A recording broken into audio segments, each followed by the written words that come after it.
দীর্ঘ ১৩ বছর ধরে চলা গৃহযুদ্ধ ও রাজনৈতিক অস্থিরতার পর পুনর্গঠনের পথে হাঁটছে সিরিয়া।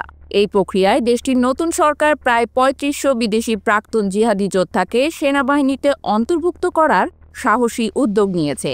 যুক্তরাষ্ট্র এই পরিকল্পনায় সরাসরি আপত্তি না জানিয়ে পরোক্ষভাবে সমর্থন জানিয়েছে বলে জানিয়েছে ব্রিটিশ সংবাদ সংস্থা রয়টার্স। সিরিয়ার ৩ জন প্রতিরক্ষা কর্মকর্তার বরাতে রয়টার্স জানায়, বিদেশি যোদ্ধাদের নিয়ে গঠিত হবে সেনাবাহিনীর নতুন একটি ইউনিট, ৮৪তম ডিভিশন, যেখানে স্থানীয় সেনারাও থাকবেন।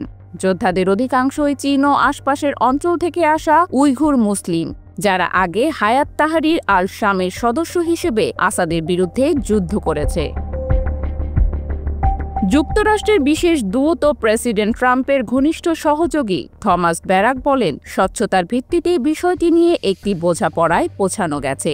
এদের সেনার কাঠামোর মধ্যে রাখাই নিরাপদ, নয়তো তারা উগ্রপন্থী গোষ্ঠীর দিকে ঝুঁকতে পারে। সিরিয়ার এই পদক্ষেপ আন্তর্জাতিক পর্যবেক্ষকদের দৃষ্টিতে কৌশলগত হলেও স্পষ্টভাবে বিভিন্ন প্রতিক্রিয়া সৃষ্টি করেছে। চীন উদ্বেগ প্রকাশ করেছে, কারণ অন্তর্ভুক্ত যোদ্ধাদের অনেকে তুর্কিস্তান ইসলামিক পার্টির সদস্য, যেটিকে বেইজিং সন্ত্রাসী সংগঠন হিসেবে গণ্য করে।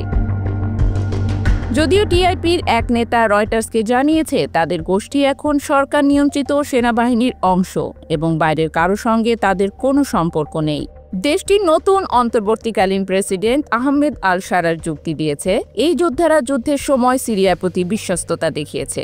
তাদের বাদ দিলে তারা আইএস বা আল কায়েদার মতো সংগঠনে ফিরে যেতে পারে, যা তাদের নিরাপত্তার জন্য হুমকি হতে পারে।